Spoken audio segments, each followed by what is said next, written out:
When most people think about poverty, they think about not having enough money. And having not enough money is clearly a very, very important part of what poverty is. But at the same time, our understanding of poverty has changed a lot in the last 20 to 30 years even.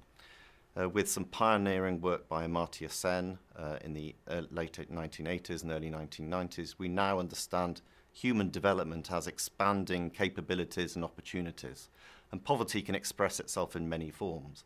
The lack of access to healthcare, the lack of education, the lack of other basic services, the lack of political or economic inclusion.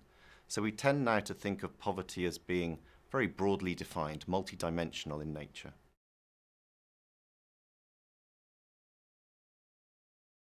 The MDGs have been a very successful project in that they've galvanized the world around a common project to tackle these many faces of poverty.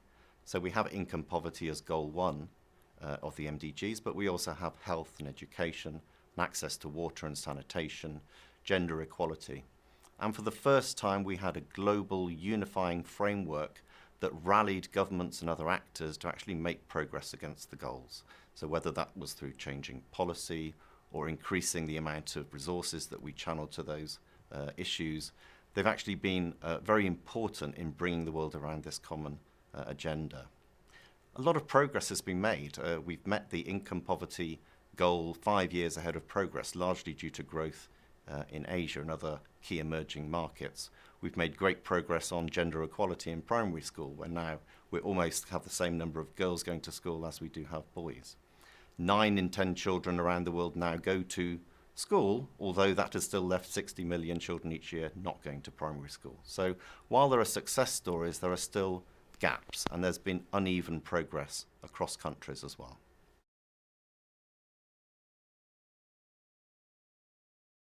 (2015) is a critical year.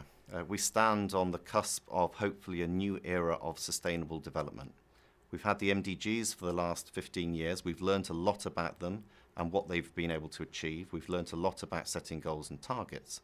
But now we also need to not only finish the business of eradicating poverty, the agenda that the MDGs captured, but also look at some of our more contemporary challenges, and in particular, the damage that we're doing to our natural environment, the impacts of climate change, and also the impacts that have happened in the crises and shocks that we've seen in the last decade, particularly the economic and financial crisis, the food and oil price shocks that we've seen, and also the natural disasters. So we're moving towards an agenda that will be agreed by governments that is quite complex in nature and yet critical for moving us onto a trajectory where we can safely live as people on this planet.